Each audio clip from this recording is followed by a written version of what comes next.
लग्नाचे दागिने म्हणजे श्रीमंत पेशवाई दागिने, नाशिकचे सुप्रसिद्ध सराफ मयूर अलंकार सराफ। ताज्या बातम्यांसाठी नाशिक न्यूजच्या YouTube चॅनलला सबस्क्राईब करा आणि बेल आयकॉनला प्रेस करा।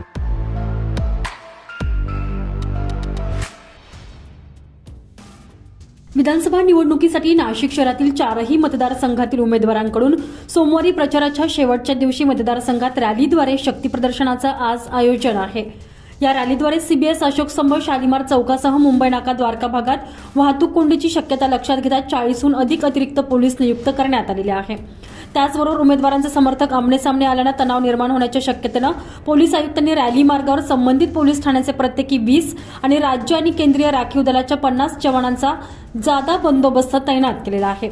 एकूणच रॅलीतील गर्दी आणि त्यावेळची परिस्थिती बघून वाहतूक पोलिसांकडून प्रमुख मार्गावर ठिकठिकाणी काही काळ वाहतूक वळवण्यात येण्याचं नियोजन आज सकाळी किंवा वेळेवर करण्यात येणार आहे।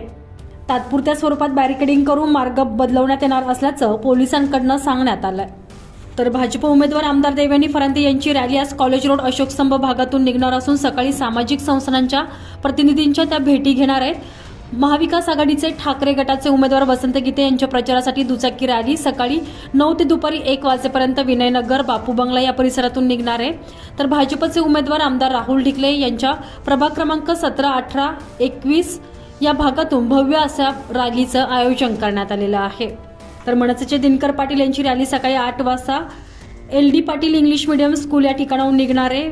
भाजपच्या उमेदवार आमदार सीमा हिरे यांची 8 वाजता मोतीवाला कॉलेज येथून बाईक रॅलीला सुरुवात होणार आहे। ही बाईक रॅली प्रभाग क्रमांक 9, 10, 11 मधून काढण्यात येणार आहे।